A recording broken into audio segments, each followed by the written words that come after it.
Mister Rajendra Sharma पिछले 5 सालों से अपने बड़े से मकान में अपनी बेटी के साथ हंसी खुशी रह रहे थे। उनकी उम्र अब 60 को पार कर चुकी थी और बेटी प्रिया 28 की होने को थी।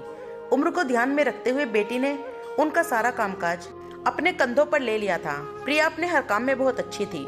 जितने अच्छे से वो अपने पापा, घर और उनके कारोबार का ध्यान रखती थी, कोई और शायद ही कर पाता। अगर जितेंद्र जी का कोई बेटा भी होता तो शायद वो भी नहीं। इन बाप बेटी का रिश्ता बहुत ही प्यारा था।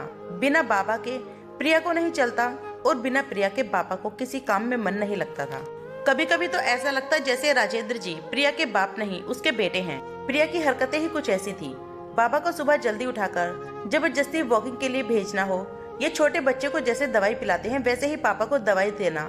प्रिया का बर्ताव अपने बाबा के साथ बिल्कुल वैसा ही था जैसे किसी माँ का अपने बच्चे के साथ होता है। प्रिया के बाबा भी कुछ कम नहीं थे। जब जब प्रिया उन्हें दवाई खाने के लिए देती तो आधी दवाई खाते और आधी छुपा लेते, लेकिन प्रिया की नजरों से बच नहीं पाते। फिर वह उनके सामने खड़ी होकर सारी दवाई उन्हें जबरदस्ती खिलाती। रात को प्रिया के सोने के बाद चुपके से किचन में जाकर फ्रिज से मिठाई चुरा कर खाना। बाबा की ऐसे शरारतें भी प्रिया पकड़ लेती थी। पकड़े जाने पर बाबा पानी पीने का बहाना करते, लेकिन प्रिया उनको समझाती कि मिठाई आपके लिए हानिकारक है। बाबा को याद दिलाती कि पिछली बार उनका शुगर लेवल कितना बढ़ गया था। अपने ही घर में अब मैं मिठाई भी नहीं खा सकता। बड़बड़ाते हुए नाराज होने की एक्टिंग करते हुए बाबा किचन से चले जाते।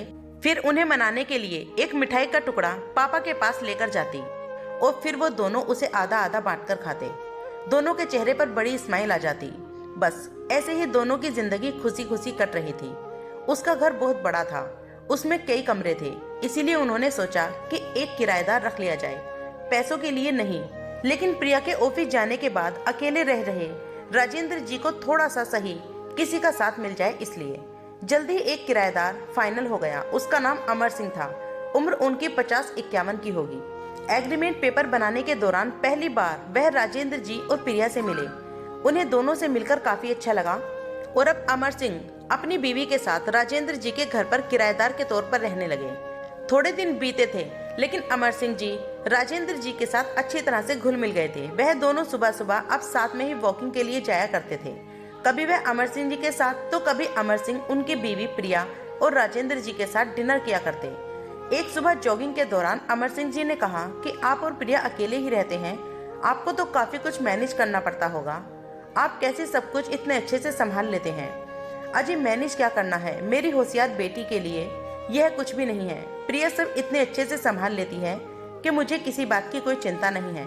राजेंद्र जी ने मुस्कुराते हुए कहा, हाँ वह तो ठीक है, लेकिन जब प्रिया ससुराल चली जाएगी तब आपके लिए यह सब मैनेज करना बहुत मुश्किल हो जाएगा। आपका कोई बेटा भी तो नहीं है और आप अकेले ही इतने बड़े घर में रहते हैं। अमर सिंह जी ने अपना विचार बताते हुए कहा। राजेंद्र जी के चेहरे के भाव भाव बदल गए। वह अमर सिंह से कुछ कहना चाहते थे लेकिन नहीं कहा और बात बदलने के लिए उनसे पूछा, खैर वो सब जाने दीजिए, आपके कितने बच्चे हैं? अमर सिंह जी ने छाती चौड़ी करते हुए कहा, मेरे 2 बच्चे हैं, दोनों ही लड़के हैं और दोनों ही अमेरिका रहते हैं। राजेंद्र जी को लगा जैसे अमर सिंह उन्हें ताना मार रहे हों, लेकिन फिर भी उन्होंने कुछ नहीं कहा और वो जॉगिंग करके अपने घर लौट आए। कुछ दिन बीते। राजेंद्र जी ने अमर सिंह को अपने साथ खाने के लिए बुलाया क्योंकि अमर सिंह की पत्नी किसी काम से बाहर गई हुई थी और वो अकेले थे। अमर सिंह जी, राजेंद्र जी और प्रिया डाइनिंग टेबल पर बैठकर खाना खा रहे थे।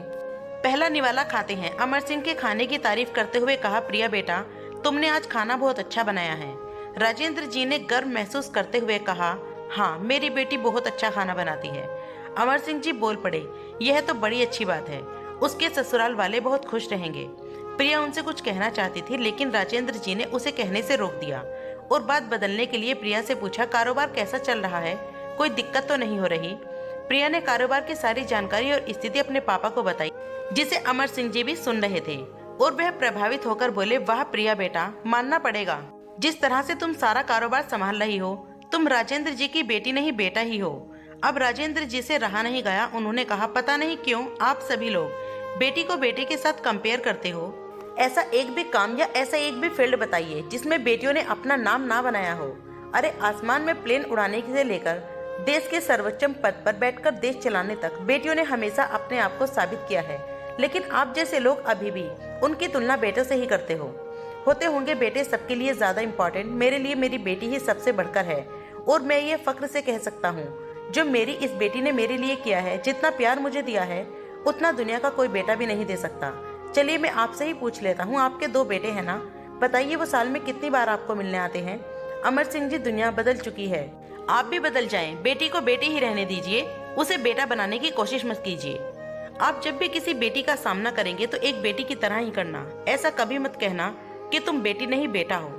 दोस्तों, कहानी कैसी लगी कमेंट करके जरूर बताइएगा। कहानी पसंद आए तो वीडियो को लाइक शेयर कमेंट और चैनल को सब्सक्राइब करना। वीडियो पूरा देखने के लिए बहुत बहुत शुक्रिया।